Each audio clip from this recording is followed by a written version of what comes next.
중국에서 차이나 런이 됐다. 내리 3년을 규제를 해버린 거죠. 구매 의욕도 줄어들었고 주식이나 뭐 부동산 마찬가지지만 아무도 안 사는 거죠. 전체적인 중국의 집값들은 계속 떨어지기 시작한 거고 4년 동안 중국은 잃어버린 4년이다. 자기 실력으로 할 수 있는 경제 성장률보다도 훨씬 낮은 성장률로 4년이 지속이 된 겁니다.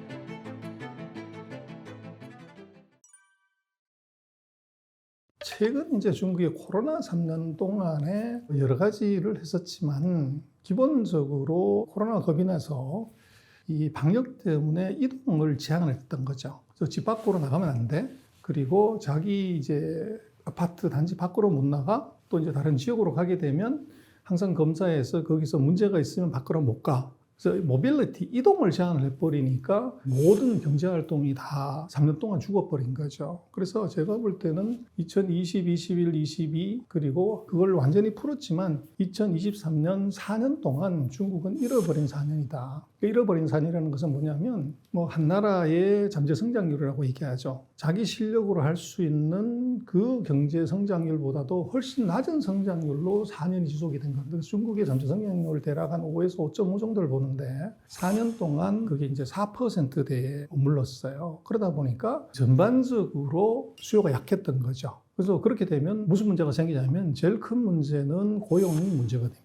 성장이 높아지지 않으면 이제 고용 유발 계수가 떨어지는 거죠. 그래서 중국은 GDP 1%당 대략 한 250만 명 정도를 고용을 해요. 근데 4년 동안 이제 4%대에 머물렀기 때문에 매년 250만 명씩 해서 한 1000만 명 이상의 사람들이 실업자가 생긴 거죠. 그러다 보니까 실업 문제가 심각해지는데, 그래서 금년도 같은 경우는 중국은 이제 코로나 문제도 어느 정도 해결이 됐고, 또 이제 부동산 경기 문제들도 정부가 손을 썼고, 그래서 금년에 중국의 경제 정책의 최우선은 고용을 어떻게 늘릴 것이냐. 그래서 경기 부양에 완전 올인을 할 것 같고, 그래서 아마 2024년에는 아마 중국의 목표는 5% 이상 그렇게 성장률을 맞춰야 4년 동안에 이제 그 리스크가 어느 정도 해소가 되는 거죠. 그래서 중국의 경제 성장률은 서방 세계들은 이제 4%, 3% 뭐 이렇게 얘기를 하지만 중국의 특성을 보면 중국의 GDP는 그건 고용 지표라고 봐야 돼요. 그 사회주의 국가이기 때문에. 그래서 그게 왜 이제 그런 걸 볼 수 있냐면 중국은 국유기업이 전체 GDP의 국유기업의 매출액이 차지하는 비중이 63%입니다.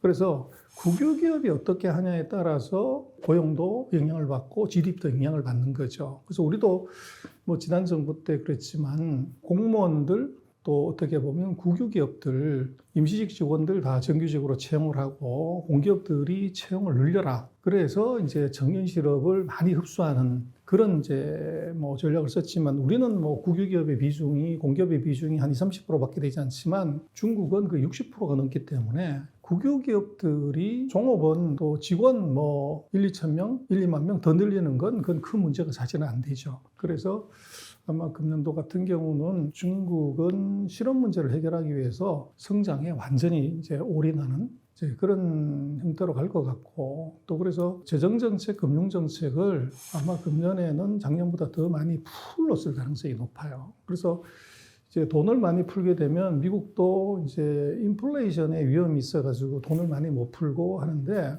중국은 지금 CPI가 넉 달 연속 마이너스가 나왔기 때문에 인플레이션의 위험은 전혀 없어요. 오히려 돈을 이제 더 풀어야 되는 상황이기 때문에 그런 이제 통화정책에서 그 여유가 있고, 두 번째는 이제 결국은 시장의 실패가 나오게 되면 그거는 정부가 항상 해결을 하죠. 근데 미국이나 서방 세계하고 달리 중국은 정부 부채가 전 세계 주요 국가 중에서 가장 낮아요. 그러다 보니까 재정 적자를 많이 내더라도 이 다른 나라, 뭐 미국, 일본, 뭐 미국도 100%가 넘고 일본도 200%가 넘지만 GDP 대비 정부 부채 비율이 중국은 그것의 절반 정도 수준밖에 되지 않아요. 그래서 재정 적자를 한 5%나 6% 정도를 내더라도 정부가 감당하기 늘렸기 때문에 아마 2024년에는 아마 재정 정책 쪽에서 대규모 국채를 발행한다든지 뭐 정부 보조금을 지급하다든지 이제 그런 형태로 경기 부양을 본격적으로 할 가능성이 대단히 높아 보입니다.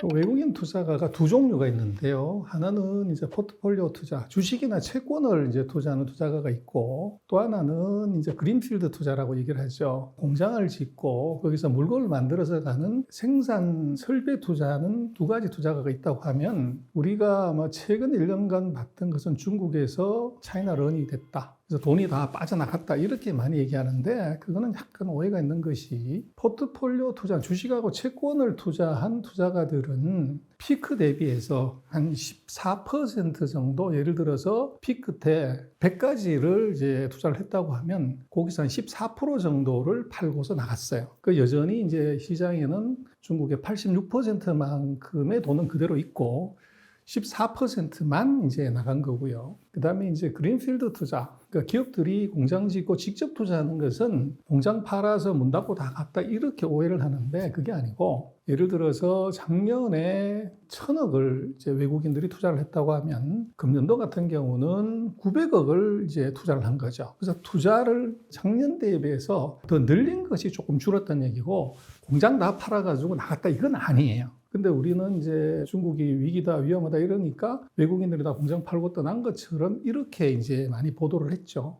그래서 그거는 아니고, 예년에 비해서 투자 금액이 줄었다, 이렇게 보는 것이 맞고, 그리고 이제 우리가 뭐 탈중국 했다 뭐 이런 얘기를 많이 하지만, 그거는 이제 우리나라의 정서로 보면 맞아요. 우리나라 뭐 중소기업들, 중견기업들이 중국에서 다 이제 퇴출한 것이 뭐 최근 3년간의 코로나 기간 중에 있는 일이지만, 그러나 우리가 이제 중국에서 기업들의 퇴출이나 탈출은 한국 기업의 기준으로 보면 안 되고, 지금 가장 중요한 것이 미국과 중국이 경제전쟁을 하잖아요. 기술전쟁.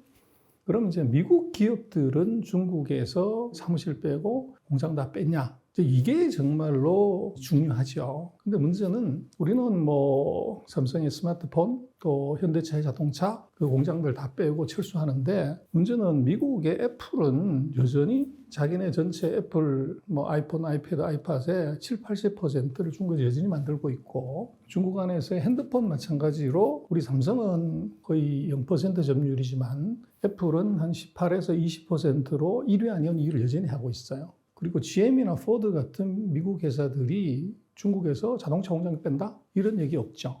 그리고 우리는 뭐 예를 들어서 카페베네라든지 뭐 화장품 회사라든지 마트들이 중국 들어가다 다 빠졌지만, 중국을 보면 스타벅스, 그 다음에 월마트, 뭐 이런 회사들은 계속적으로 점포를 늘리지 줄인 게 없어요. 그래서 이제 그거를 우리 중소기업들 또는 이제 제조업의 경쟁력이 떨어진 기업들이 이제 퇴출하는 걸 갖고서 그 중국에서 외국인 기업들이 다 도망갔다, 이렇게 보는 건 좀 과장이 있습니다.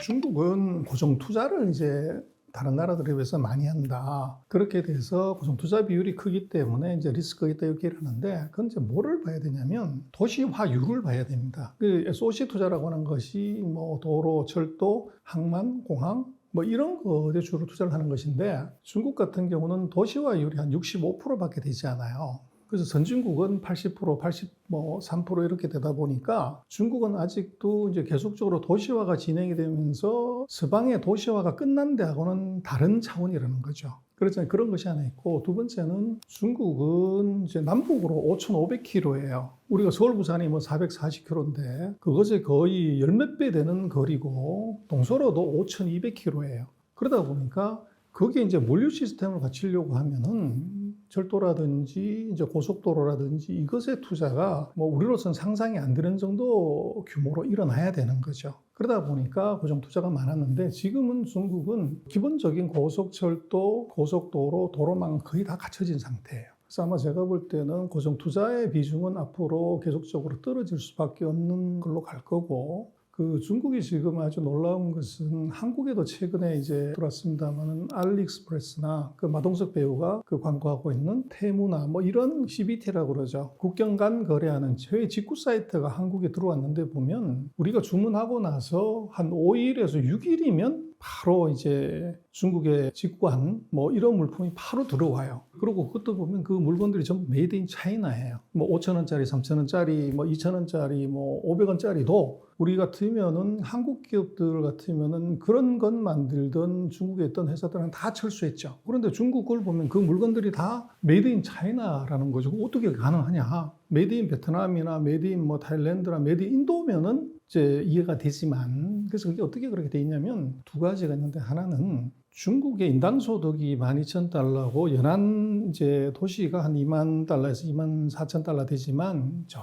이제 섬 31개 성 중에서 밑에 있는 성들은 인당 소득이 5,000달러 그 내외예요. 그러면 평균이 5,000달러면 위로는 7,500, 밑으로는 2,500이 돼야 평균이 5,000이 되다 보니까 2,500달러 정도의 소득으로 살아가는 사람들이 중서부 지역에 많다는 거죠. 그러면 이 사람들은 지금 베트남이라든지 뭐 이 동남아 지역하고 소득 수준이 같아요. 그래서 중국이니까 그 사람들한테 주문을 베트남에서 만든 것이 아니라 거기서 주문을 해가지고 갖고 오게 되면 언어의 장애도 없고, 그리고 이제 훨씬 어떻게 보면 생태계가 갖춰져 있기 때문에 원가 싸게 만들어 올 수가 있는 거죠. 근데 이게 남북으로 이게 5,500, 동서로 5,200 되는 그 넓은 땅에서 예를 들어서 5,500km를 싣고 오면은 그 수송비 때문에 뭐 아무것도 안 되는 그런 상황이 벌어질 수 있는데, 문제는 중국의 최근 10년 사이에 고속도로, 고속철도 이게 너무 잘 깔려가지고, 이게 중국 같은 경우는 예전 같았으면 춘절에 뭐 2주에서 3주 정도 휴가를 줘야 이제 시골에 갔다 오는데, 지금은 5일밖에 안 나는데도 다 해결이 돼요. SOC가 그렇게 이제 확보가 된 거죠. 그러다 보니까 과거에 비해서 과도한 SOC 투자를 했다고 하지만 그것이 만들어내는 물류가 이게 엄청난 이제 위력을 발휘하는, 그래서 중국 같은 경우는 5,500km, 5,200km를 48시간 안에 배송을 해요.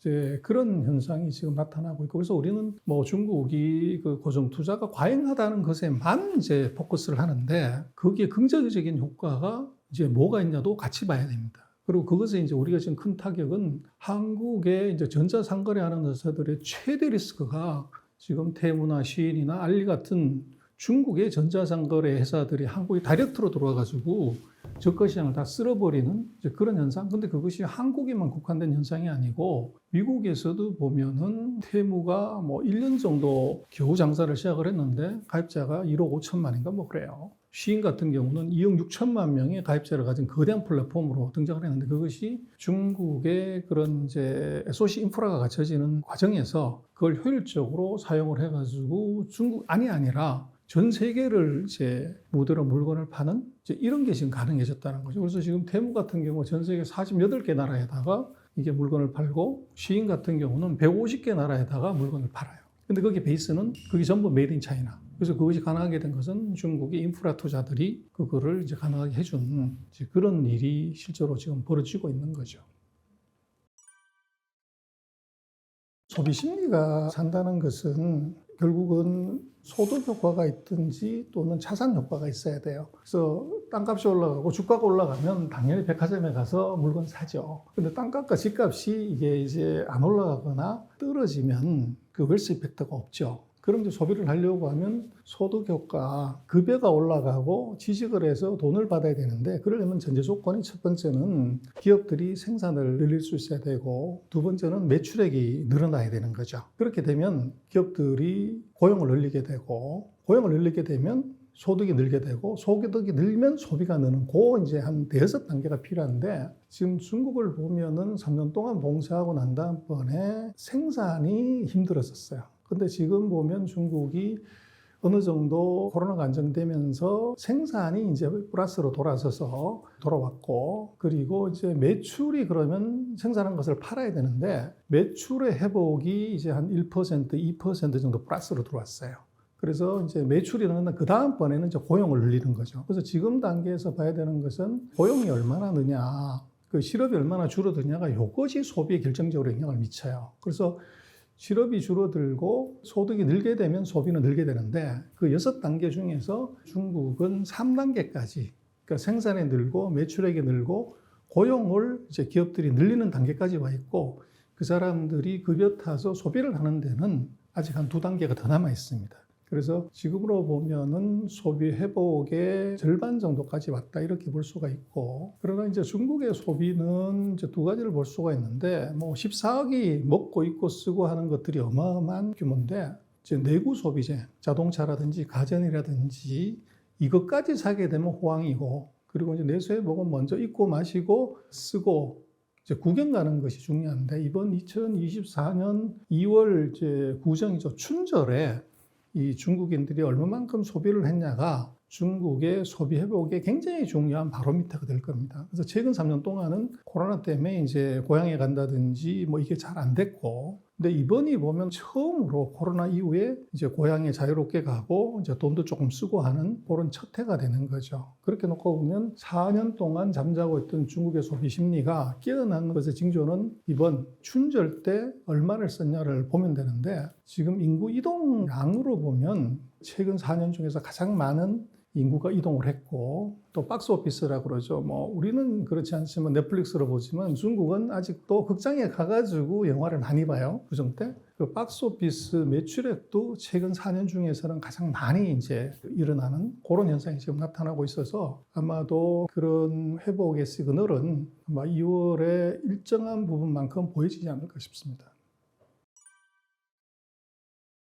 헝다는 뭐 3년 전에 부도난 회사예요. 2021년에 이제 부도가 났는데 그걸 아직까지 부도를 안 내고 있었던 거죠. 굉장히 이상한 일이기도 한데, 청산 절차를 밟는다는 것은 홍콩에 상장된 이 헝다 법인이 있어요. 그래서 우리가 헝다 상장회사라고 하면 중국의 본토에 있는 증시에 상장된 게 아니고 홍콩에 상장돼 있는 회사인데, 그것은 이제 법인 등록지가 홍콩이죠. 그래서 그 홍콩 법원이 홍콩에 있는 법인의 청산을 명령한 거고요. 근데 이제 중국이 약간 우리하고 다른 점은, 중국은 해외에서 기업을 상장을 할 때 좀 독특한 방식을 써요. 그래서 이제 면세 지역에다가 SPC라고 그러죠. 페이퍼 컴퍼니를 만들고, 그 페이퍼 컴퍼니가 국내에 있는 회사를 돈을 빌려주고 거기서 이제 경영 계약을 하는 거죠. 이 회사의 경영 관련되는 것들의 권리는 내가 가진다는 계약서를 써요. 그렇게 해서 실질적으로는 지배를 하지만 법적으로는 담보를 잡고 있다 이렇게 보면 되는데, 그걸 홍콩이나 미국은 인정을 해줘요. 그래서 이제 그렇게 되어 있는 면세 지역에 만들어진 법인이 해외에 상장을 하는 겁니다. 그래서 실제적으로는 페이퍼 컴퍼니라고 봐야 돼요. 그래서 이제 중국에서 보면 미국의 알리바바부터 시작해서 플랫폼 기업들 다 하나가 상장을 했지만 그 기업들의 상장된 형태가 다 그렇게 돼 있습니다. VIE 구조라고 얘기를 하는데, 그래서 이번에 헝다의 청산 명령은 헝다 본토에 있는 본사가 청산되는 게 아니고 면세 지역에 있는 페이퍼 컴퍼니, 그 회사가 청산 명령을 받은 겁니다. 그래서 중국 본토에서 그걸 수용하냐 마냐 하는 것은 별개의 문제예요. 그리고 이제 헝다 같은 경우는 2021년에 1등 하던 회사였기 때문에 왜 3년 동안 부도를 안 내고 그냥 뒀냐 그러면, 건설 공사를 하던 게 너무 많았던 거죠. 그래서 그걸 만약에 순간에 부도를 내게 되면 하청업체들, 그 다음번에 이제 아파트 청약을 한 사람들이 집을 이제 인수하지 못하는 그런 불성사가 있기 때문에 정부가 이제 일정한 만큼 자금 지원을 하면서 공사 완공을 시키려고 하다가 보니까 계속 3년간 연장을 한 것이고, 헝다 같은 경우는 한 2조 4천억 위안이 부채가 그 정도가 돼요. 근데 실제 차입금 같은 경우는 그보다 훨씬 적고요. 그리고 이제 그것보다는 하청업체들에 대한 하청 대금이 한 6천억, 7천억 정도가 되는데, 그게 이제 정부로서는 더 부담이 되는 거죠. 그래서 은행에서 빌려간 돈 같은 경우는 뭐 은행이 대금 상환을 지원하거나 이자를 이제 안 받거나 하면 되는 거지만, 하청업체들은 큰 문제가 되는 거죠. 중국의 GDP가 한 120조 정도 됩니다. 그래서 헝다가 한 2조 4천이라고 하면은 2%가 안 되는 거죠. 그냥 다 부도가 난다고 하더라도. 우리나라 언론에서 많이 보도하는 게 중국 GDP의 30%가 넘는다, 부동산이. 그런데 그게 이제 뭐가 가장이 있냐면, 건축업하고 부동산업이 중국 GDP에서 차지하는 비중은 작년에 12%입니다. 가장 피크였을 때 15% 정도고, 중국은 뭐 세계 공장이라고 얘기하지 않습니까? 근데 중국의 제조업, 공업의 GDP 비중이 39%밖에 안 돼요. 근데 부동산이 30%가 넘는다. 이건 너무 과장이 돼 있고 한 12에서 15% 정도 되는데 거기에 뭐를 이제 더해서 30%라 얘기를 하냐면 가구, 가전, 자동차, 건자재, 시멘트, 철강 이거 다 합쳐가지고 보면 GDP 한 30% 그렇게 얘기를 하는 거죠. 그래서 그것은 조금 부동산 수치들이 GDP의 30%가 넘어가서 뭐 이런다고 하는 것은 과장이 좀 돼 있고 물론 부동산 경기가 좋지 않았을 때 연관 산업들이 영향을 받는 건 있지만 자동차가 뭐 집에서만 쓰는 거 아니고 또 철근 시멘트 뭐 이런 것들도 아파트 짓는 데만 쓰는 게 아니잖아요. 그래서 조금 과장이 되는 면이 하나 있고 두 번째는 보면 이제 중국에서 빈집이 1억 몇천만 채가 있다. 그래서 중국이 심각하다. 뭐 이렇게 얘기를 하는데 그것도 이제 누가 어떻게 추정을 한 거냐를 보면 영국에 있는 어떤 연구원이 6천만 채라고 얘기를 했다가 지금은 그게 늘어서 1억 3천만 채라고 했다. 그걸 우리가 계속 언론에서 반복해서 쓰는데 중국이 어떻게 봐야 되냐면 전체 가구 수가 한 4억 2천만 가구 됩니다. 그런데 도시화율이 한 65% 정도 돼요. 그렇게 되면 뭐 대략 한 3억 6천만 가구 도시에 살고 있는 이제 사람들이 한 요 내외인데 그러면 3억 6, 7천만 가구 중에서 1억 3천만 채가 빈집이다 그러면 그냥 상식선에서 세 집 중에 하나는 무조건 비어 있어야 돼요. 근데 그게 뭐 베이징, 상하이, 전체나 대도시 가보더라도 집 세 채 중에 한 채가 비었냐? 그거는 과장이 너무 심한 거죠. 그래서 그것들은 조금 데이터 검증을 안 하고서 얘기를 한 거고 계산을 제가 한번 해보니까 중국이 1년에 집을 몇 채를 짓는가 봤더니 한 1,700만 채 정도 집을 지어요. 그래서 그게 어느 정도냐면 한국이 역사 이래로 가장 집을 많이 지었을 때가 주택건설, 노태우 대통령 때 주택건설 200만 호 그래서 뭐 분당, 일산 신도시 그거 막 지었을 때 우리가 단군 이래로 가장 많이 지은 게 200만 채인데 중국은 보통 우리가 가장 많이 지었던 것의 한 8배 정도 집을 짓는 거죠. 그 1,700만 채 정도를 짓는다고 봐야 되고. 그래서 중국은 이제 우리처럼 아파트,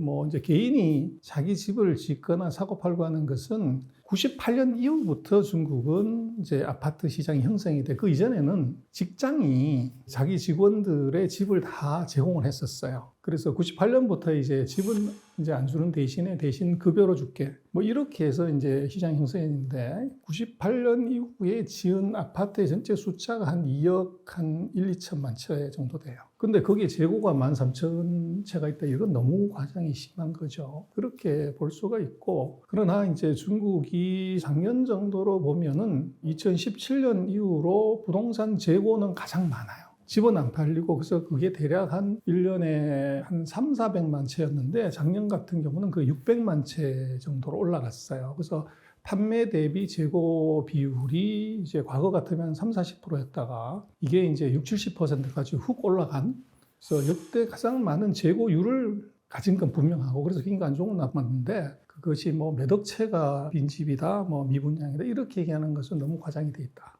그렇게 볼 수 있을 것 같아요. 집값은 중국이 이제 2021년 이후로 보면 보통의 경우는 이제 집값이 폭등을 하게 되면 정부가 규제를 합니다. 근데 어느 나라도 마찬가지예요. 중국은 대략 한 1년에서 1년 반 정도 규제를 해요. 그래서 중국도 이제 코로나 터지면서 돈을 갑자기 많이 풀어가지고 부동산 가격이 휙 올라간 거죠. 그랬더니 정부가 이제 2021년부터 규제를 들어가는데 그때 아주 유명한 말이 우리나라도 있지만 집은 거주하는 곳이지 투기하는 곳이 아니다. 그래서 많이 들어본 얘기인데 그 얘기를 하면서 내리 3년을 규제를 해버린 거죠. 그러다 보니까 3년 동안 이제 규제를 역사적으로 한 적이 없는데 그걸 가장 오래 규제하는 바람에 구매 의욕도 줄어들었고 또 주식이나 뭐 부동산 마찬가지지만 올라가면 사람들이 계속적으로 오른 기대 때문에 집도 사고 주식을 사지만 떨어지면 아무도 안 사는 거죠. 그러다 보니까 2021년 이후에 전체적인 중국의 집값들은 계속 떨어지기 시작한 거고 그래서 그것이 이제 2022년 이제 이때부터는 코로나 봉쇄를 하면서 중요한 도시들을 이제 이동을 막아버린 거죠. 집 밖으로도 못 나가고 자기 동네 밖으로 못 나가고 다른 지역으로 못 나가는데 거기 집 사러 간다, 아파트 청약하러 간다 그게 있을 수가 없죠. 그래서 2022년, 23년 이때가 이제 집값이 계속적으로 떨어지는 그런 현상이 나타났고, 그래서 중국 같은 경우는 작년 7월 달에 백개원이라고 하는 2022년에 이제 1등했던 부동산 회사가 부도가 나면서 중국 정부 정책에 이 완전한 전환이 왔어요. 8월, 9월, 10월, 11월 이 넉 달 동안에 최근 3년 동안 했던 모든 부동산 규제를 싹 다 풀었습니다. 그리고 이제 반대로 우리 같은 경우는 뭐 미국도 그렇습니다만은 부동산 회사들한테 이게 돈을 너무 많이 빌려줘서 부동산 PF를 너무 많이 해서 여기서 버블이 생겨가지고 터져서 난리인데, 중국은 그 3년 동안에 부동산 회사들한테 대출을 안 해준 겁니다. 돈을 안 줘가지고 이제 부동산 회사가 부도나는 서방 세계하고는 이제 굉장히 다른 정반대의 현상이 나타났는데, 그것을 작년 하반기 들어서 이제 스탠스를 완전히 바꿔가지고 부동산 회사들에게 대출을 해줘라. 그래서 예를 들면 은행 평균 대출 증가율보다는 부동산 회사들에 대한 대출 증가율은 무조건 더 높아야 된다. 그래서 이제 돈을 빌려주라는 거죠. 이제 그렇게 완전히 전환을 했고, 그래서 그게 지금 한 2개월 정도 진행이 된 겁니다. 그러나 정부 정책이나 대출금리 인하라는 것이 3년 동안 이제 묶어놨던 그 심리가 뭐 한두 달 만에 바로 반전이 되는 것은 어렵죠. 그래서 이제 중국 같은 경우는 최근 3년 동안 코로나 봉쇄 그리고 정부 정책을 과하게 규제를 하는 바람에 대략 주식하고 부동산의 시가총액이 GDP 한 40% 정도 하락을 했어요. 그러다 보니까 웰스 이펙트라고 그러죠. 그 자산 효과가 확 줄어든 겁니다. 그러다 보니까 이제 우리도 그렇습니다만은 집값이 10억 하다가 20억 됐다. 그럼 실제적으로 현금 들어오는 건 없지만 은행에 담보 잡혀가지고 내가 돈을 쓴다거나 이게 이제 가능하기 때문에 구매력이 높아지죠. 근데 10억 하던 게 5억이 돼버리면 이 담보력도 떨어지고 차입여력도 떨어지기 때문에 소비를 안 하게 되죠. 그래서 이제 중국 같은 경우는 그 규제를 풀긴 했지만 이제 어떻게 보면 정상화를 찾아가는 데는 시간이 적어도 6개월에서 1년 정도 시간이 걸리는 거죠. 그래서 놓고 보면 중국 정부의 금융 규제를 이제 경기 부양으로 전환시킨 효과들은 아마 금년 3, 4분기, 4, 4분기 이제 그 정도 돼야 아마 나타날 거 아닌가 싶고, 부동산 가격의 하락은 이제 계속 지속은 되고 있지만 하락폭은 조금씩 이제 줄어드는 그런 양상으로 보여집니다. 최근 2년 동안에 중국의 인구가 줄어들기 시작했어요. 물어본 거죠. 왜 애를 안 낳니? 그랬더니 네 같으면 애 낳겠냐. 현재와 같은 산업 구조를 그대로 유지를 하면 중국은 전 세계하고 전쟁을 해야 됩니다. 어떤 전쟁이면 자원 전쟁입니다. 근데 거기에 이제 가장 중요한 추격 대상이 미국과 중국 사이에 있는 것이 바로 한국이죠. 이걸 무섭게 보지 않으면 뒤통수 맞을 수가 있다.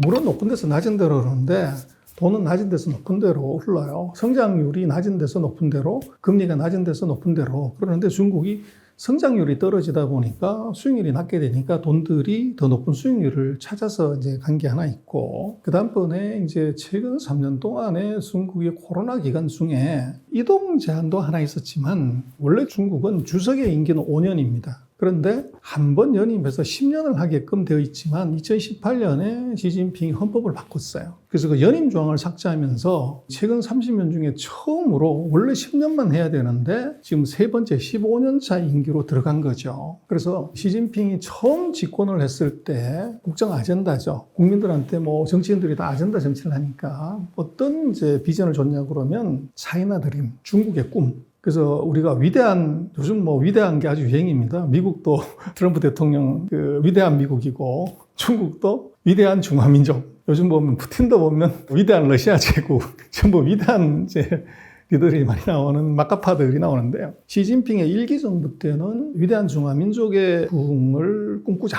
그래서 차이나 드림을 갖고 들어왔는데, 뭐 국민들 입장에서는 가슴 뛰는 얘기긴 했죠. 근데 10년을 하고 났는데 근데 내 생활에 뭐 별 도움되는 것 있어? 이제 그게 실생활에 크게 이제 도움이 안 됐다는 거죠. 근데 2기 정부에 원래는 10년하고 끝나야 되는데 15년 차를 또 한 번 더 하면서, 그럼 뭔가 이유가 있어야 되고 근거가 있어야 되는데, 그럴 때 이제 새로운 아젠다를 들고 나오죠. 근데 그 아젠다가 뭐였냐면, 이제는 위대한 중화민족의 부흥이 아니고 공동부유, 다 같이 잘 살아보자. 이렇게 아젠다를 바꿨어요. 그러다 보니까 듣기에는 좋은데 그럼 구체적으로 어떻게 하려는 문제에 있어서 한 것이 같이 잘 먹고 잘 살려고 하면은 그중에서 자기가 독점을 하거나 과도한 정보를 자기가 독점하면서 폭리를 취하고 떼돈을 벌어먹는 놈을 좀 손을 봐야 되겠다. 이제 이게 공동부의 공공의 적을 3명을 고른 거죠. 그게 첫 번째가 부동산. 우리도 그렇지만 부동산이 엄청난 고수익 사업이고, 두 번째가 우리도 그렇습니다만 플랫폼 기업들이 동네 구멍가게 다 잡아먹잖아요.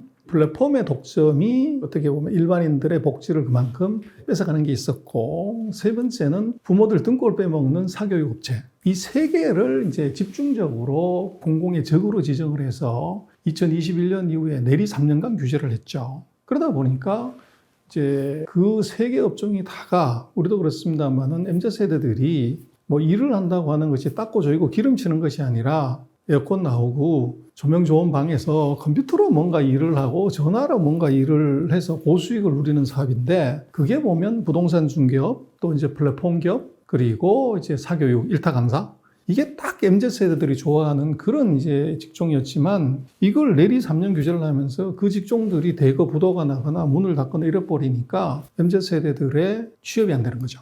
그러다 보니까 이제 탕핑이라고 그러죠. 누워가지고 아무것도 안 한다. 근데 안 하고 싶어 하는 것이 아니라 내가 원하는 직업이 아니야. 이게 발생을 했고, 그러다 보니까 과도한 아젠다 정치를 하면서 이 내수를 죽이는 바람에 이것이 이제 지도자의 어떻게 보면 리더십이나 경제 관리 능력에 대한 근본적인 의심으로 이제 하나 등장을 했고, 그리고 이제 경기가 나빠지면서 거기에 미중이 전쟁을 같이 하면서 미국이 이제 중국에 대해서 여러 가지 압박을 가하고 뭐 이러니까 중국이 이제 첨단 기술이라든지 빅데이터라든지 이런 것들을 밖으로 가져가지 마라. 그런 이제 정보보호법이나 또 이제 중국의 기밀을 밖으로 갖고 나가는 것 안 돼. 그래서 반간첩법이라고 그러죠. 이런 것들을 같이 도입을 한 거죠. 그러다 보니까 그 외국 기업들의 입장에서는 지금까지 별로 관여 안 하던 새로운 이제 법이 들어오면서 이제 굉장히 두려움을 느낀다 그럴까? 이런 측면이 같이 있다가 보니까 그것이 다 같이 맞물려 가지고 이제 경기 하강하고 물리고 매출액이 줄어들고 이제 적자가 나고 이러니까 이것이 이제 그 원인이 뭐냐 그러면 시진핑이 정책을 과도하게 한 것이다. 그렇게 이제 얘기를 하는 것이죠. 근데 재미난 것은 일반적으로는 그렇게 얘기를 하는데 미국 상공회의소, 그러니까 중국에 들어와 있는 미국인 기업인들의 그 모임이 있어요. 그게 미국 상공회의소 암참이라고 그러는데 역사가 100년이나 됩니다. 근데 거기서 매년 이제 서베이를 해가지고 자기네 정책 건의도 하고 자기네 이제 의사결정도 하는데, 거기서 아주 재미있는 현상이 뭐냐면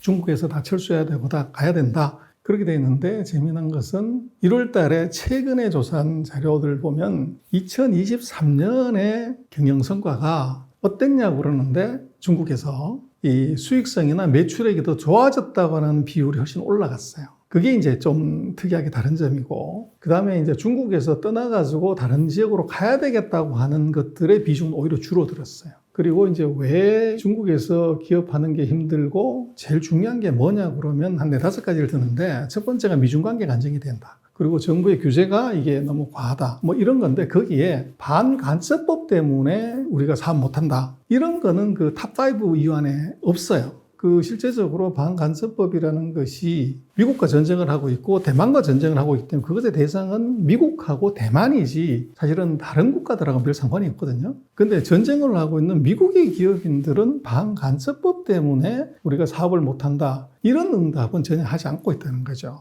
그러다 보니까 그게 이제 조금 과장이 돼서 나왔다, 이렇게 볼 수가 있고, 그래서 중국 같은 경우를 보면은 정책의 일관성이나 또는 새로운 아젠다 정치들이 최근 10년과 다른 변화를 주면서 그것을 이제 제대로 설득하고 또 이런 노력이 많이 부족했고, 그리고 그것이 경기하고 같이 맞물리면서 그것이 이제 지도자 리스크로 한꺼번에 다 몰린 그런 현상이 나타나고 있는 것입니다. 작년 7월 달에 청년 실업률이 21%대로 사상 최대로 높았어요. 그래서 중국이 그게 높게 나와서 여러 가지 이제 비판도 일고 이러니까 이제 발표 안 한다. 그래서 청년 실업률을 발표 안 하다가 지난달부터인가 다시 이제 그 발표를 했어요. 근데 그 숫자가 이제 툭 떨어진 걸로 나왔는데, 그건 뭐냐 그러면 이제 중국은 우리하고 달리 9월 학기예요. 그래서 우리는 3월에 계약을 하는데 얘들은 9월 학기인데 6월 달에 그 수치가 21몇%로 역대로 최대로 나왔는데 중국은 좀 억울하다. 그런 얘기를 하는 것이 이제 우리도 그렇지만 10월 달에 우리 같은 경우에 입사 면접 봐가지고 합격을 하더라도 입사를 하는 것은 12월 말이나 그 다음에 1월 달에 이제 취직을 해서 취업자 수로 잡히는 거죠. 그래서 중국 같은 경우도 이제 9월 달부터 일을 하기 시작하는데 6월 달, 7월 달, 8월 달은 이제 대학생들이 이게 실업자냐 취업자냐 구분이 안 되죠. 근데 묘하게 경기가 작년 7월에 이제 가장 나빴을 때 청년 실업률이 그렇게 높게 나오니까 이것 좀 수정해야 되겠다. 그때까지는 뭐 여전히 발표를 하다가 그래서 청년 실업이 최근 몇 년 사이에 가장 심한 건 분명한데 그 작년 6월 달에 그 실업률이 높았다고 하는 것은 계절적인 요인이 있었다. 근데 그게 묘하게 이제 7월 달에 100개 원이 이제 부도난다든지 내수 소비가 이제 뭐 1% 떨어진다. 그거하고 맞물리는 바람에 이제 문제가 됐던 거고 지금 최근에 나온 이제 다시 재개한 걸로 보면 그것이 10몇 %대로 훅 떨어졌어요. 근데 이제 전체적인 생산 활동이 정상화되면서 조금씩 개선이 되고는 있지만 아직 높은 것은 이제 분명하고 또 이제 직전에 제가 설명을 드렸지만 그 MZ 세대들이 그 취업하고 싶어 하는 직장하고 이제 제공하는 직장하고 괴리가 있는 거죠. 그래서 이제 중국의 젊은 세대들이 그러면 취업을 못한 사람들이 그렇게 만나면 심각한 사회 문제가 돼야 되고 뭐 이래야 되지만 실업이 높다는 얘기만 하지 그것 때문에 뭐 데모를 했다든지 그 뭐 심각한 생활고 때문에 뭐 아주 비관적인 일을 했다든지 이런 것들이 잘 안 보여요. 그 이유가 뭐냐면 중국은 약간 또 우리하고 다른 것이 40년 동안 이제 아기를 한 명밖에 안 낳기 때문에 중국의 MZ 세대들은 이제 조금 여유가 있는 거죠. 그래서 그 중국의 MZ 세대들은 지갑이 6개가 더 있다. 취직을 안 해도 누구 돈을 쓰냐면 할아버지, 할머니, 외할아버지, 외할머니, 엄마, 아빠 6명의 어른들이 이제 아기 하나를 낳은 거죠. 그러다 보니까 이 친구들의 경우들은 소득이 없어도 그런 조부모, 외조부모, 부모들의 경제력에 기대해가지고 사는데 별 지장이 없고, 뭐, 농담처럼 얘기를 하지만, 왜 열심히 직장을 안 잡냐 그럴 때, 자기는 가만히 있어도 할아버지, 할머니, 할아버지, 할머니, 엄마, 아빠, 6명의 어른들이 다 집을 갖고 있단 말이에요. 기성세대들은. 근데 그분들이 돌아가시면 집 3채가 자기한테 생기면, 이게 방이 9개가 있으면 그 중에 하나는 자기 쓰고 8개 에어비앤비 하면 된다. 이제 그런 식의 믿는 구석이 사실은 조금 있어요. 중국이. 그래서 그게 이제 독특한 그런 이제 인구 구조상에서의 특징도 하나 있고, 어떻게 보면 이제 MZ 세대들이 좋아하는 이제 서비스 업종이나 플랫폼 업종이나 이런 것들에 대한 구조적인 불황이 있었던 것이 실업률을 높이는데 크게 기여를 했던 것 같고, 그러나 지금 중국이 부동산 규제도 다 풀었지만 이제 작년 7월 이후에 플랫폼 기업에 대한 규제도 더 이상 안 한다 이제는. 그래서 추가적인 규제가 없다가 보니까 이제 플랫폼 기업들도 다시 이제 액션을 취하고 있는 그런 상황이라서 아마 점차적으로 청년 실업률은 이제 개선이 될 가능성이 조금 높아 보이고, 그리고 아마 금년도 같은 경우는 뭐 3월 달에 양회의를 하면서 금년도 목표를 얘기를 하겠지만 아마도 고용 증가의 모든 정책에 포커스가 맞춰질 가능성이 높아요. 그래서 아마 최근 4년 중에서는 가장 높은 고용 증가율이 나올 가능성이 있어. 그래서 중국 같은 경우는 2017년에 신생아가 한 1,700만 정도 그렇게 태어나다가 작년 같은 경우에 한 850만, 그래서 거의 뭐 한 900만 명 이상 이제 신생아가 줄어든 거죠. 그래서 그게 굉장한 사회 문제도 되고, 그래서 중국이 뭐 부자 되기 전에 다 늙어 죽는다, 뭐 그런 얘기들이 많이 나왔는데 그건 일견 이제 그 이유가 되긴 해요. 근데 이제 중국이 신생아 감소 문제는 한 명만 아기를 낳게 해주다가 인구가 줄어들 가능성이 있으니까 외아들, 외딸 이 사람들이 결혼을 하게 되면 애 2명까지 낳게 해줄게. 그래도 인구가 안 늘었어요. 그러다 보니까 그럼 그런 거 상관없이 2명까지 낳게 해줄게. 그래도 애를 안 낳으니까 3명까지 낳게 해줄게. 그런데 또 애를 안 낳죠. 그래서 이유가 뭐냐고 봤더니 이제 그 시진핑이 2021년에 공동부유를 하면서 사교육 업체하고 부동산 업체를 때려잡았던 중요한 이유 중에 하나가 인구 감소는 우리도 심각한 문제지만 중국도 이제 지도부가 굉장히 심각한 문제를 인식을 하고 있는데 물어본 거죠. 왜 애를 안 낳니? 그랬더니 젊은 세대들 얘기가 네 같으면 애 낳겠냐. 첫 번째, 집값이 너무 비싸다. 우리도 그렇지만 뭐 사대문 안에 10억 이상 가는 집을 월급 타서 그게 어렵다는 거죠. 집값 너무 비싸고, 두 번째는 우리도 이제 사교육이 세지만 중국은 뭐 중국에 스카이를 가려면 유치원부터 학원 보내는 뭐 그런 정도니까 사교육비 부담이 부모 소득의 뭐 30-40%가 들어가요. 그러다 보니까 이거를 이제 낮추지 않으면 못 간다. 그러니까 정부가 그럼 내가 해결해 줄게. 첫 번째, 사교육 하지 마. 그래서 사교육 업체를 한 방에 전 세계에서 제일 큰 이제 사교육 업체를 바로 없애버린 거죠. 그래서 우리도 뭐 그거 중국이 저렇게 무식한 짓을 했다고 그러지만 우리도 80년대 군부가 집권하면서 우리도 사교육 업체들 다 스톱시켰던 적이 있어요. 그리고 이제 부동산 투기, 집값 올라가는 거 내가 잡아줄게. 그 부동산 투기는 부동산 업자들이 사실 올리는 게 많죠. 그래서 그거 내가 손잡고, 그래서 부동산하고 사교육 업체를 규제를 들어갔던 거죠. 근데 그것이 예기치 않게 소비 감소로 이어지는 바람에 중국이 뜨거워라 싶어서 그걸 지금 다 푸른 그런 상황이고, 그런 이제 근본적으로 놓고 보면 중국 같은 경우는 한 명만 얘기를 낳다가 보니까 가임 여성들의 숫자가 이제 줄어든 것이 근본적으로 하나가 있고, 우리도 그렇습니다만 여성들의 사회활동이 커지면서 경제력이 확보가 되면서 전체적인 출산의 이제 기피 현상, 그게 같이 존재를 한 거죠. 그래서 최근 2년 동안에 중국의 인구가 줄어들기 시작했어요. 2년 연속. 그러나 이제 제가 볼 때는 중국의 그런 생물학적 인구 감소보다도 우리가 조금 더 주목해 봐야 되는 것은 인구 보너스는 이제 없는 거죠. 중국 인구가 늘 가능성은 희박하니까. 그 대신 인재 보너스가 새로 등장한다는 것을 저는 주목해 봐야 된다고 봐요. 그래서 중국도, 우리도 그렇습니다만은 우리가 사실은 중국을 걱정할 때가 아니고, 우리나라는 벌써 인구 감소한 지가 4년째예요. 그리고 일본 같은 경우는 벌써 12년째 인구가 감소를 해요. 그리고 이제 애를 적게 낳는다고 그러지만 학교 출산율을 보면 우리가 0.78인가 그렇고 중국이 1.09인가 그래요. 우리보다 훨씬 학교 출산율이 중국이 더 높습니다. 우리가 훨씬 더 이제 나쁜 상황인 거죠.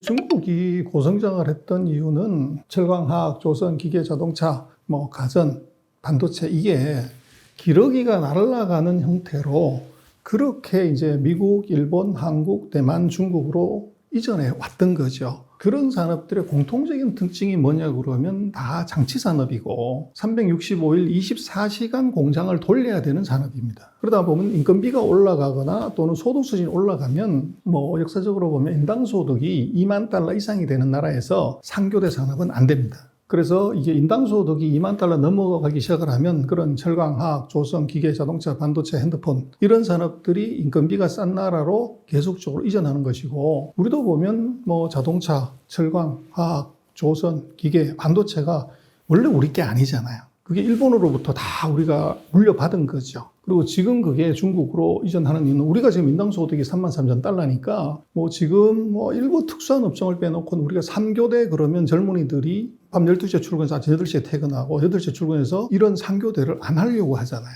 돈을 많이 준다고 하더라도. 그래서 기술의 문제가 아니라 그 산업의 특성 때문에 이것이 소득이 낮은 나라로 이제 이전하는 과정에서 그 최종 종착지가 지금 중국이었다는 거죠. 근데 문제는 한국의 28배 되는 인구가 되다가 보니까 전 세계 모든 물건, 이쑤시개부터 자동차까지를 다 만들어낼 수 있는 생태계가 만들어진 거죠. 그래서 중국의 이제 성장 모델은 기본적으로는 2억 9천만 명의 그런 저임 노동자 플러스 외국 자본과 화학적 결합, 그리고 산업의 국제적인 이전 과정에서 그 종착역이 중국에 머무르는데 거기에 생산 능력이 인류 역사상 보지 못했던 캐파가 있었던 거죠. 그 두 개가 이제 중국이 지금까지 고성장을 했던 모델이라고 볼 수가 있는데, 문제는 중국도 이제 인당 소득이 13,000달러, 또 대도시 연안 지역 같은 경우는 2만 달러 넘어가기 때문에 대도시 지역에서는 상교대 산업이 점점 퇴출할 수밖에 없는 그런 단계로 왔고, 또 중국 입장에서는 이제는 이제 산업의 변화를 줘야 되는 단계에 온 거죠. 그래서 중국이 미국과 전쟁을 하지만 만약에 현재와 같은 산업 구조를 그대로 유지를 하면 중국은 전 세계하고 전쟁을 해야 됩니다. 어떤 전쟁이면 자원 전쟁입니다. 지금 중국이 전 세계 철광석, 구리, 알루미늄, 리튬 이런 이제 중요한 금속 재료들의 거의 40%에서 많게는 뭐 60, 70%, 80%를 중국이 지금 소비를 하는 거죠. 근데 만약에 중국 GDP가 앞으로 이제 10년에서 15년 사이에 2배가 된다. 그러면 전 세계에 있는 모든 구리를 중국이 혼자 다 써도 이게 모자라는 현상이 벌어지면 다른 나라는 어떻게 하냐? 그러면 중국은 전 세계를 상대로 자원전쟁을 해야 되는 문제가 생겨요. 그러다 보니까 중국으로서는 산업 구조를 바꾸지 않으면 안 되고, 그래서 왜 이제 첨단 산업, 반도체라든지 뭐 IT 기기나 이쪽으로 전환을 하려고 하냐면 그런 구조적인 내재된 문제가 하나 있고, 근데 그런 이제 첨단 산업은 전부 미국이 기술을 쥐고 있기 때문에 미국과 어쩔 수 없이 부딪히게 되는 거죠. 그게 최근 3년간 벌어진 미중 기술 전쟁의 근본적인 이유고, 중국으로서는 이제 업그레이드를 해야 되고, 미국은 추격하는 것을 이걸 막아야 되다 보니까 불가피하게 이제 충돌이 이루어진 거죠. 그래서 전통 제조업은 이것은 이제 비중을 낮추고 그건 베트남이나 인도나 이쪽으로 보내고 밸류에디드가 높은 하이테크 산업으로 이제 가야 된다. 근데 거기에 이제 가장 어떻게 보면 중요한 추격 대상이 미국과 중국 사이에 있는 것이 바로 한국이죠. 그래서 우리가 왜 대중국 수출이 잘 안 되냐? 왜 중국에서 좀 어려워지냐? 그러면 중국이 그 중간재 미들엔드 쪽에 국산화를 계속적으로 이제 하다 보니까 미국은 저 하이테크니까 아직 못 쫓아가지만 가운데 있는 미들테크는 한국이 바로 캐치업이 되는 중요한 대상이 되다 보니까 우리가 점점 힘들어지는 거죠.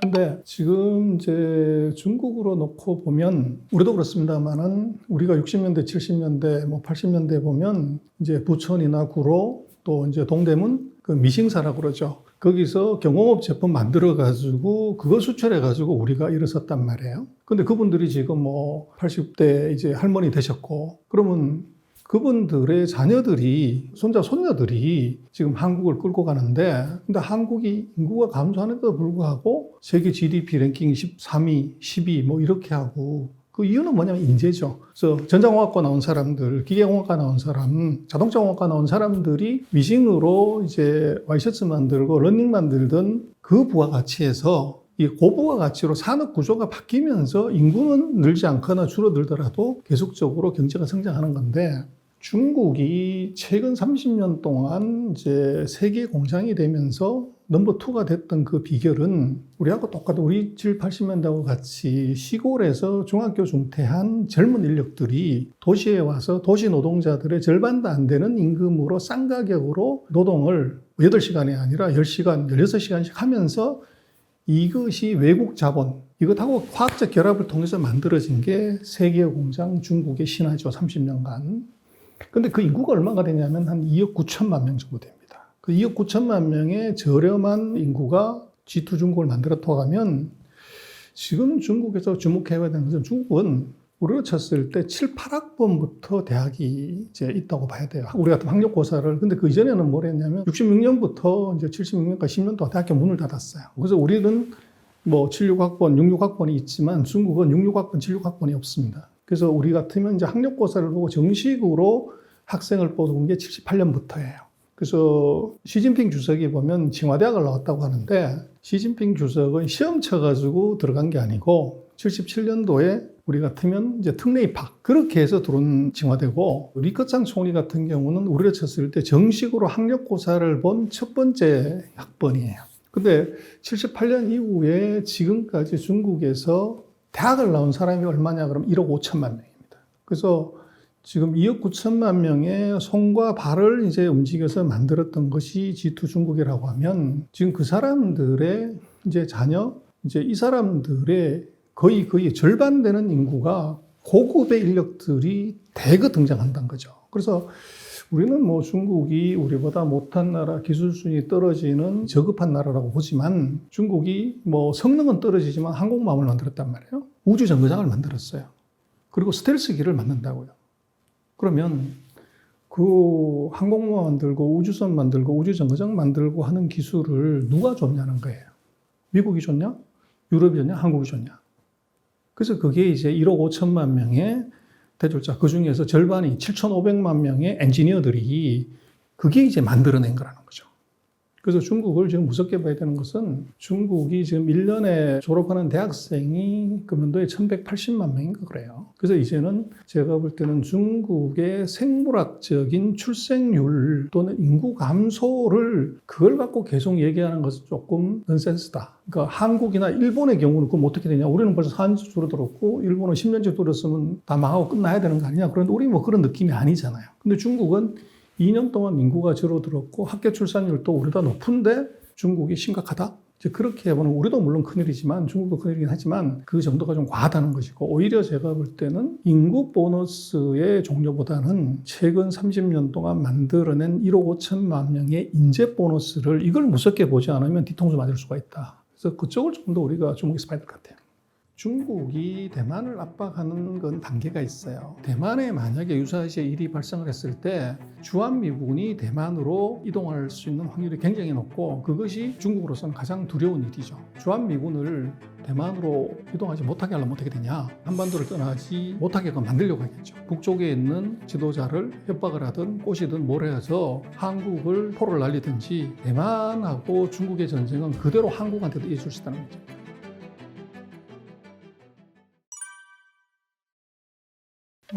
역대 최악이라고 봐야 됩니다. 1979년에 수교하고 난 이후에 미중 관계는 굉장히 좋았다가 그래서 2017년부터 시작을 해서 미국과 중국이 오바마 정부 말기부터 시작을 해가지고 이제 전쟁을 시작을 하죠. 그래서 오바마 대통령이 피벗 아시아, 그래서 중동에서 유럽에서 있었던 전력을 아시아로 완전히 돌리겠다. 그것의 이제 중요한 의미는 중국의 부상을 그대로 뒀다가는 아시아를 놓칠 위험이 있다. 이제 그렇게 얘기를 하면서 그러나 중국이 중요하기 때문에 중국이 어떤 나라냐고 그랬을 때 프레너미, 그래서 프렌드이기도 하지만 적이기도 하다 이렇게 정의를 했었죠. 그러고 난 다음번에 이제 트럼프 대통령이 바톤을 이어받으면서 그때는 데피니션을 바꿉니다. 이것은 에너미다, 적이다. 그렇게 가면서 무역 전쟁을 시작을 했고 그 바톤을 이어받은 바이든 대통령은 무역으로서 중국을 자초시키지를 못했단 말이에요, 트럼프가. 그러면 다른 방법을 쓴 게 바로 기술 전쟁입니다. 그래서 그 미중의 전쟁을 놓고 보면 이념 전쟁에서 무역 전쟁으로 오고 지금 기술 전쟁으로 오면서 세 가지 전쟁을 거치면서 둘 사이에서 아까 말씀드렸던 것처럼 중국은 또 업그레이드를 해서 위로 가야 되고 미국은 자기네가 갖고 있는 최대 강점인 기술을 브로킹을 해야 되기 때문에 거기서 심한 충돌이 일어난 것이 바로 반도체 전쟁입니다. 그래서 미중 관계는 돌아올 수 없는 강 이제 그렇게 왔고 또 미중 관계를 놓고 보면 이제 미국이 어떤 나라냐 그러면 2등 죽이는데 이골이 난 나라다. 그렇게 볼 수가 있는데 미국은 최근 100년 동안 세계를 통치하는 어떻게 보면 이제 패권국인데 패권국이 세계를 통치하는 룰이 있는 것 같아요. 그게 보니까 40% 룰. 그래서 미국 GDP의 40%가 넘어가면 넘버2를 반드시 죽여 없앴습니다.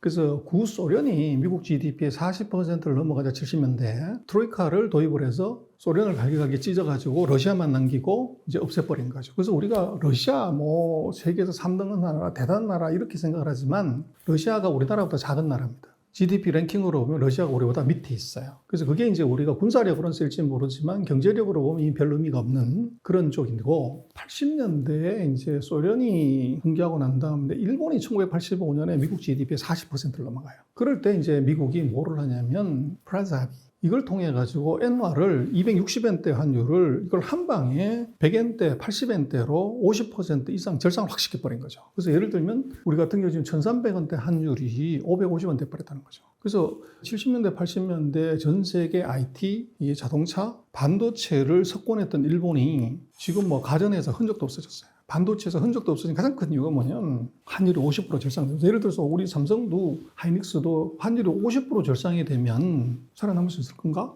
우리 현대차도 환율이 50% 절상이 되면 순이익률이 5%, 10%도 안 되는데 그건 이제 방법이 없는 거죠. 그렇게 해서 이제 죽였는데 재미난 것은 중국이 2010년에 미국 GDP의 40%를 넘어갔어요.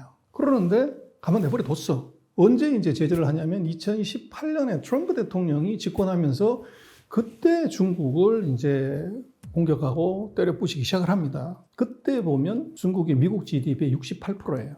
그래서 미국이 지각을 한 거죠. 왜 지각을 했냐고 그러면 2009년에 미국에 아주 심각한 일이 벌어지죠. 글로벌 금융위기가 터지는데 그게 미국이 자기 집에 불을 낸 거죠. 근데 그 불이 전 세계로 다 퍼져가지고 이게 자기 집에 불났고 그게 동네로 다 번졌는데 옆집 밉다고 때려줄 수 있는 시간적 여유, 경제적 여유, 힘이 없었던 거죠. 그래서 불을 다 끈 게 2018년입니다. 그때부터 미국이 금리를 올리기 시작을 하죠. 근데 그때 봤더니 자기 몸집의 40% 이하에 있어야 되는 중국이 이게 68% 가슴까지 올라온 거예요. 그래서 누가 봐도 트럼프 대통령의 그런 조치는 과격하고 정말로 저거 왜 저러지 하는 정도로 나왔던 이유는 미국이 급해졌다는 거죠. 그 역대로 만나보지 못했던 새로운 강자가 등장을 했고 이걸 빨리 자초시키지 않으면 미국의 리스크가 굉장히 커진다는 것을 인지를 했던 거죠. 그러다 보니까 이제 미중 관계는 어떻게 보면은 이제 역대 최악이 될 수밖에 없는 그런 상황이고 그래서 이제 문제는 그러면 무역 전쟁에서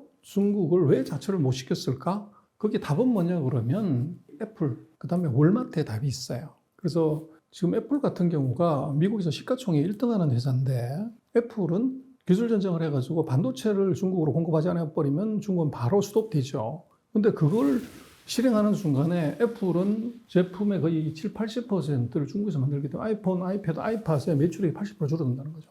그러다 보니까 애플 때문에 이게 기술 규제를 사실은 완벽하게 할 수 없는 문제가 생기고, 두 번째는 이게 무역에서 중국을 완전히 죽여버릴 수는 있는데 문제는 월마트 때문에 안 된다는 겁니다.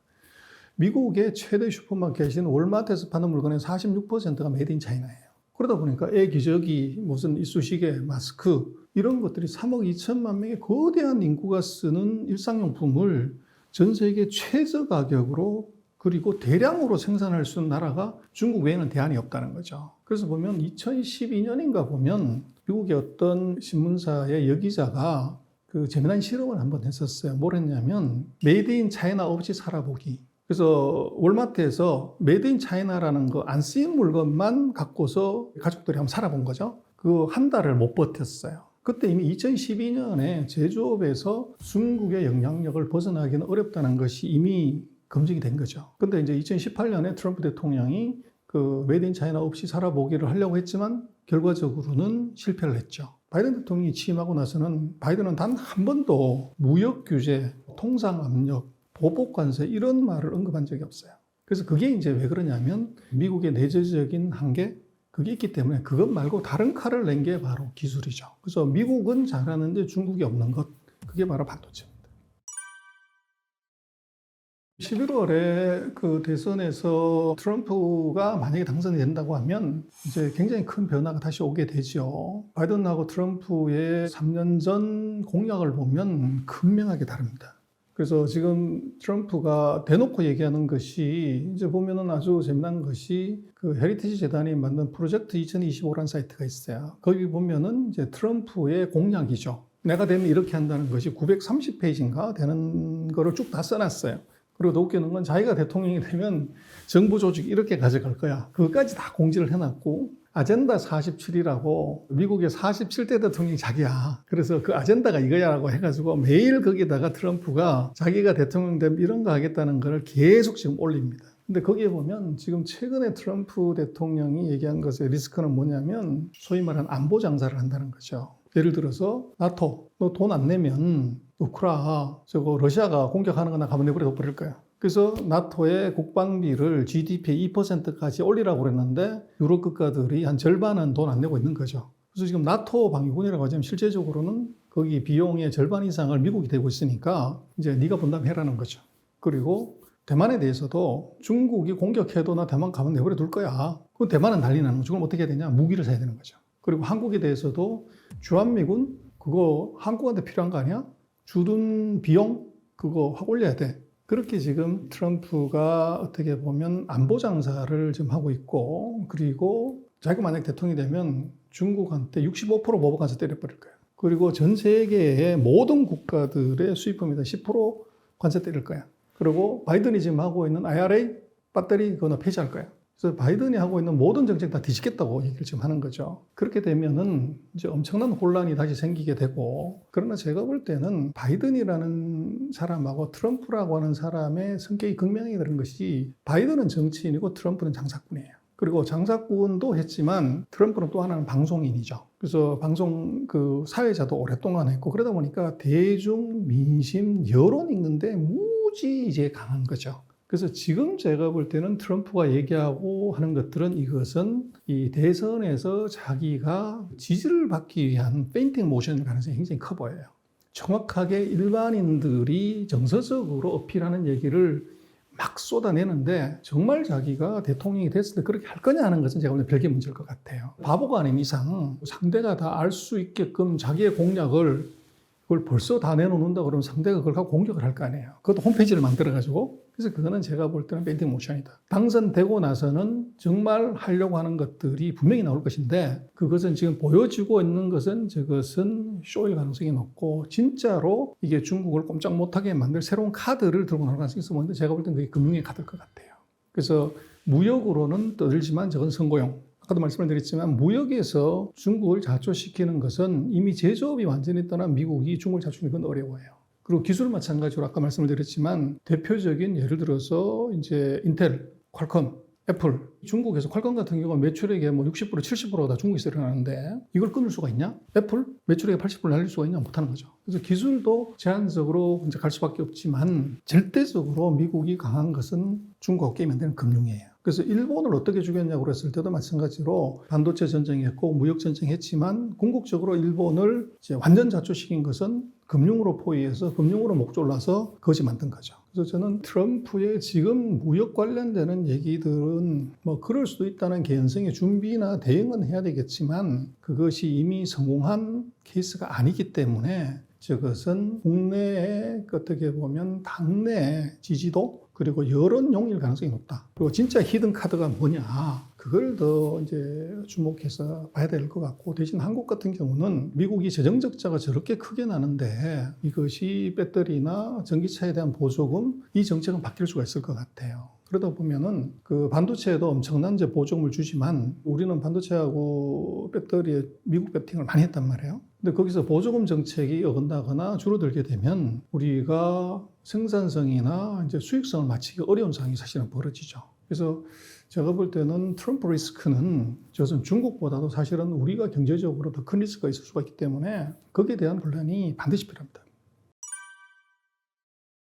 제가 선거 한 달 전에 대만에 한 일주일 갔었는데요. 선거 결과를 보면은 미국도 중국도 실패했다. 그래서 민진당이 이제 친미 정부고 국민당이 이제 친중이라고 하는데 그게 사실 좀 어폐가 있어요. 그래서 국민당이라고 하는 것이 공산당하고 싸워가지고 패해서 들어오는 공산당은 뭐 국민당 입장 원수죠. 근데 그 국민당이 친중파다? 이게 조금 이상하죠. 근데 어쨌거나 결과를 놓고 보면 민진당이蔡英원 총통 때 득표율이 57%인가 그랬어요. 근데 그게 이번에 40%더 떨어졌습니다. 그래서 진미에 대한 지지율이 10몇 프로 낮아진 거죠. 미국에 대한 지지가 그만큼 떨어졌다는 거고 친중이라고 하는 국민당 마찬가지로 40%대로 훅 떨어졌어요. 그래서 대만 국민들은 친중도 친미도 아닌 친대만에다가 그 20몇 % 표를 준 겁니다. 그래서 오히려 이제 1등은 민진당이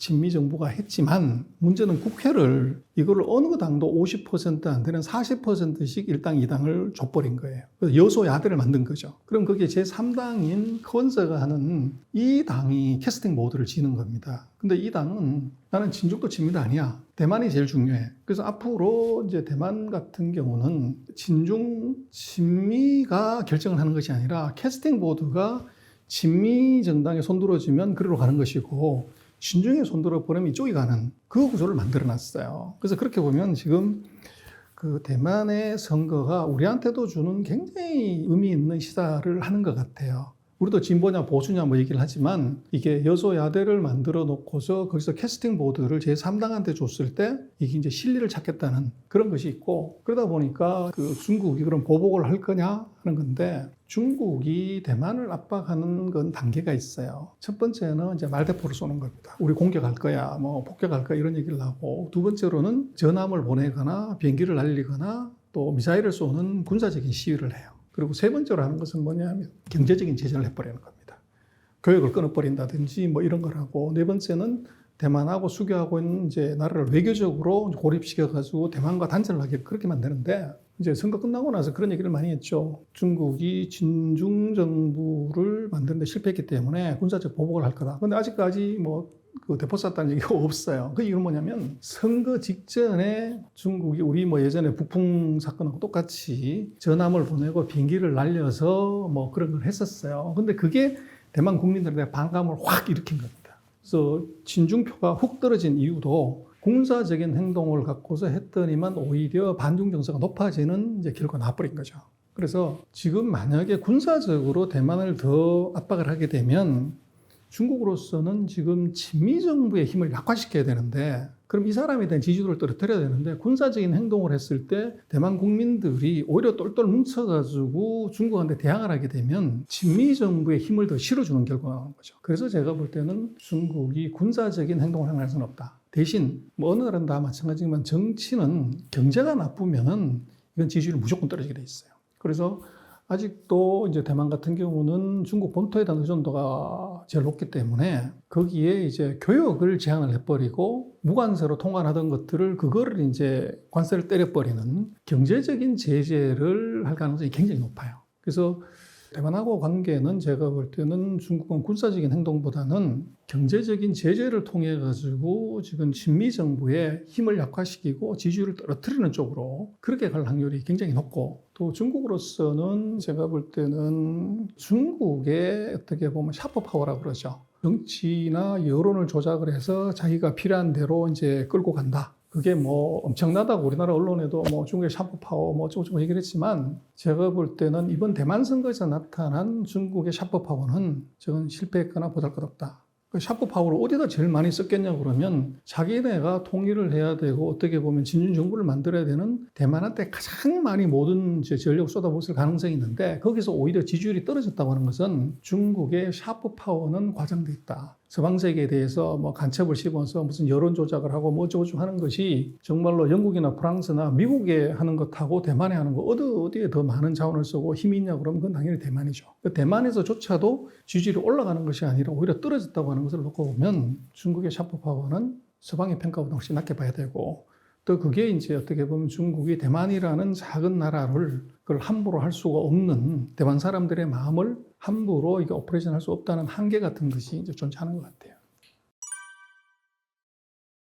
대만은 그 뒤편에 미국이 같이 있는 거죠. 1979년에 대만하고 중국이 어떻게 보면 위치를 바꿀 때 미국이 중국 대륙의 유일한 정부는 대만이 아니고 중국이다, 이렇게 인정은 해주면서 뭔가를 하나 만드냐면 미국 국내법으로 대만관계법이라는 법을 하나 통과시켰어요. 근데 그 법에는 뭐라고 되어 있냐면 1979년에 그걸 만들 때 아무도 관심 갖지 않았는데 그게 이제 미국의 무서움이고 이제 미래를 보는 힘인데, 그게 어떤 조항이 있냐면 그게 미국 국내법이에요. 국제법도 아니고. 근데 그게 뭐라고 되어 있냐면 대만이 본토로부터 무력으로 공격을 받았을 때 미국은 그것을 원상으로 돌리는 회복하는 노력을 한다, 이렇게 돼 있어요. 굉장히 완곡하게 표현해 좀 직역을 하려면 자동 개입 조항입니다. 중국이 대만을 무력으로 공격할 때 미국은 자동으로 개입한다는 조항이 들어가 있어요. 그래서 중국이 대만을 공격한다, 뭐 폭격한다, 2026년에 한다, 7년에 한다, 뭐 5년에 한다, 그 많은 설이 쏟아지지만 그 썰은 전부 미국이 얘기하는 것이지 중국이 얘기한 적이 한 번도 없어요. 근데 그런 이제 이유는 바로 미국이 그런 단서 조항을 만들어 놨다는 것이고, 그 이면에는 중국이 대만을 공격했다는 것은 미국과 전쟁을 하는 것을 전제로 해야 공격할 수가 있어요.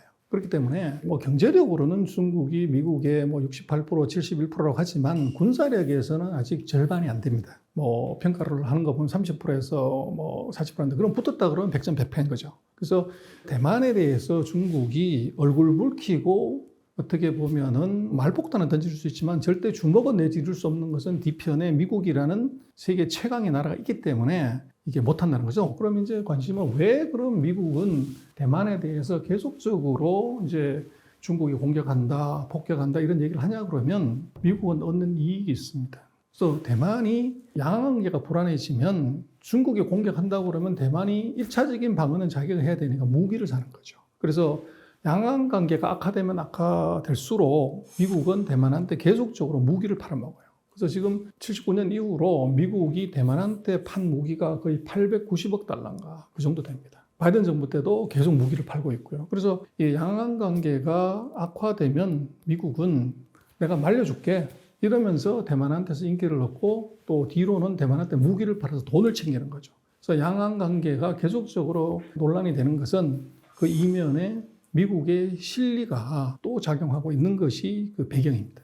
제가 볼 때는 그 중요한 매개체는 바로 반도체입니다. 지금 뭐 엔비디아가 날리고 챗GPT가 날리고 그러지만 엔비디아의 핵심 칩에는 엔비디아의 칩이 있어야 되지만 그게 반드시 붙어야 되는 메모리 칩이 바로 이제 우리 하이닉스가 만든 HBM이라는 메모리 칩이 필요하죠. 그래서 엔비디아가 주가가 뭐 천정부지로 올라가는 것 같지만 그 HBM이라고 하는 하이밴드 메모리를 공급 안 해버리면 엔비디아는 칩을 못 만듭니다. 그리고 그걸 이제 그 칩을 누가 만들어주냐 그러면 대만의 TSMC가 만들어줘요. 그래서 그 3나노 정도 기술로 만드는 최첨단 칩을 그걸 만들어주는데 전 세계에서 지금 5나노, 3나노의 최첨단 칩을 만들 수 있는 반도체에서는 한국의 삼성하고 대만의 TSMC 두 개밖에 없어요. 그래서 왜 이제 미국이 대만을 중국으로부터 보호하고 키우려고 하냐 그러면 만약에 유사시에 중국이 대만을 폭격했을 때 대만이 폭격당하는 순간에 미국은 반도체 원시 시대로 들어갑니다.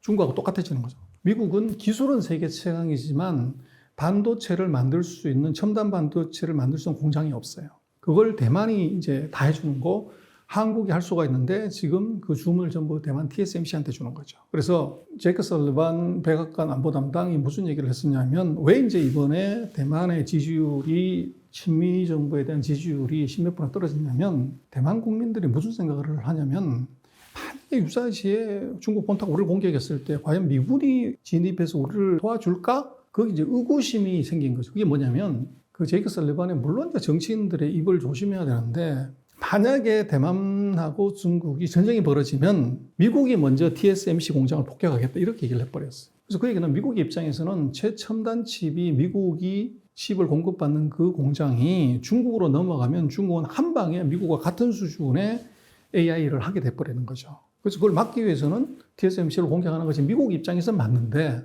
당하는 대만 입장에서는 미국이 우리 편이 아니네? 이런 느낌을 주게 된 거죠.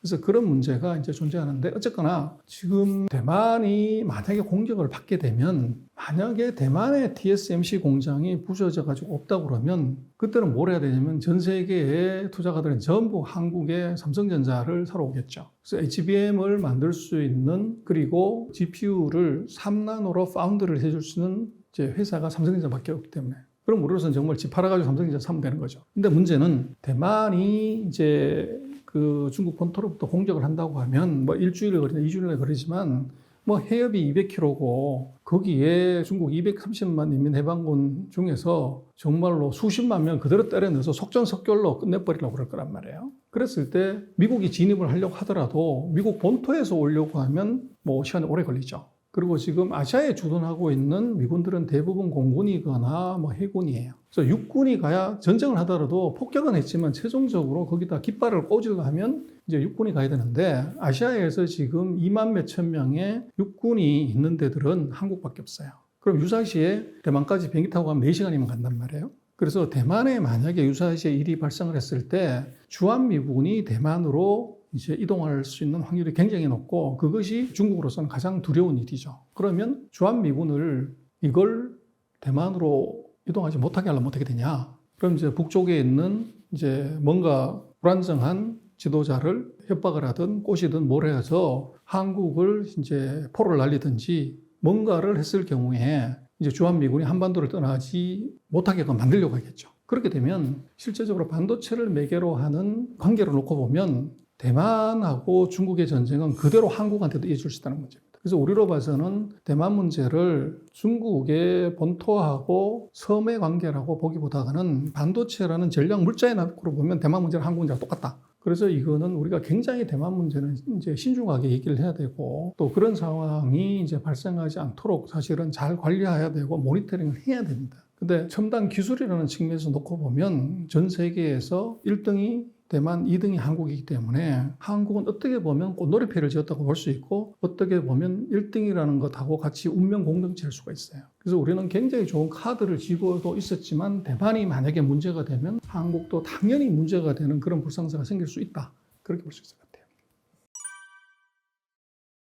우리는요, 한 번도 중국과 이념의 동지, 사상의 친구였던 적이 없어요. 그래서 공산주의 국가하고 우리가 친구할 이유도 없고, 그건 북한하고 친구라고 얘기인데, 우리는 뭐 북한하고는 체제 경쟁의 중요한 상대고 그렇잖아요. 그래서 중국하고 북한 관계는 우리가 미국하고 관계하고 똑같은 거죠. 그래서 우리가 미국이 혈맹이듯이 중국도 6.25 전쟁 때 자기네 수십만의 대군을 보내가지고 거기서 오택동의 아들이 한국전에서 전사를 했어요. 그럴 정도기 때문에 한국이 중요하냐 북한이 중요하냐 하는 것은 중국한테는 물어보나 마나요. 그럴 정도로 중요한 그런 관계고 그러다 보니까 우리로서는 그러면 예전에 중국 이게 아니라 중공군이라고 그랬죠. 중공이었는데 지금 우리가 중국이라고 얘기를 하고 뭐 우정을 나누는 친구라고 전략적 동반자 관계다 그러는데 이것은 경제적 의미로 그렇다는 거죠. 그래서 한중 간의 관계는 철저한 이해관계지 사상의 동지 이념의 친구가 절대 아니에요. 그래서 우리는 시장이 필요했기 때문에 중국과 친구하는 것이고 중국은 기술하고 제품이 없었기 때문에 한국과 친구를 한 것이지. 근데 뭐 그렇잖아요. 이게 돈으로 맺어진 관계는 돈이 안 되면 헤어지게 돼 있어요. 그래서 한중 관계가 왜 나빠지냐 하는 것의 문제는 뭐 여러 가지 정치적인 이슈를 되지만 제가 볼 때는 서로 돈이 안 된다. 그래서 중국에서 우리가 점점 팔기가 어려워졌고 중국은 더 이상 한국의 기술이나 제품이 필요치 않게 됐다는 것. 그게 이제 문제인데 다시 우리가 중국한테 대접받고 당당하게 하려면 우리 GDP가 중국 GDP의 83%를 다시 갚버리면 중국이 한국 절대 무시 못합니다. 근데 그게 30년 동안 밑으로 내려오던 걸 30년 동안에 그걸 올리게 되면 우리가 바로 G3가 됩니다. 일본을 넘어서게 되는 거죠. 그래서 그걸 꿈꾸지 않고서 중국이 우리한테 섭섭하게 한 것 이것만 계속 얘기를 해서는 의미가 없다는 거죠. 그래서 중국에 대해서는 우리가 막연한 두려움 또 어떻게 보면 뭐 공포감 그것보다는 중국에 대한 냉정한 공부 그리고 중국의 약점이 뭔지를 정확하게 찾으면 크면 클수록 약점이 많아요. 근데 그 약점을 찾아서 그걸 이제 공격해서 우리가 돈 모은 생각은 안 하고 중국이 하는 이제 말로 하는 것에 대해서 우리가 막 흥분해가지고 이렇게 하는 것은 우리 실리가 전혀 안 맞죠. 그래서 한중 관계는 철저하게 이해관계고 흥분하면 우리가 지는 것. 근데 우리는 중국에 대해서는 또 일본에 대해서는 냉정한 사리 판단 이것보다는 먼저 이제 이게 감정이 앞서서 그렇게 나가는 것이 일반적으로 우리가 볼 수 있는 건데 그런 것들을 좀 시향하지 않으면 중국이라는 나라를 우리가 이기기가 굉장히 어려운 상황인 것 같아요. 본인 사이드 구독자 여러분, 뭐 중국 경제, 중국은 망할 이유도 100가지가 넘고 또 흥할 이유도 100가지가 넘는데 어느 관점에서 보냐에 따라서 좀 다른 것 같아요. 그래서 중국은 우리가 냉정하게 봐야 될 대상이고 과대평가도 곤란하지만 과소평가도 그것도 곤란한 것 같아요. 그래서 우리는 철저하게 중국에 대해서는 경제적인 관점에서 이득이 되는 것이 뭔지를 보고 정말로 저것이 두렵지 않으려면 공부를 해야 되고 또 그게 설레려면 비즈니스 찬스를 찾아야 되는 것이죠. 미국 기업들은 여전히 자동차, 핸드폰, 이 프랜차이즈, 소비 유통 이런 회사들이 여전히 장사 잘하고 계속적으로 점포를 흘리는데 우리나라 기업들이 빠져나왔다고 해가지고 중국은 끝났다, 망했다 이렇게 보는 것은 조금 과하다는 겁니다.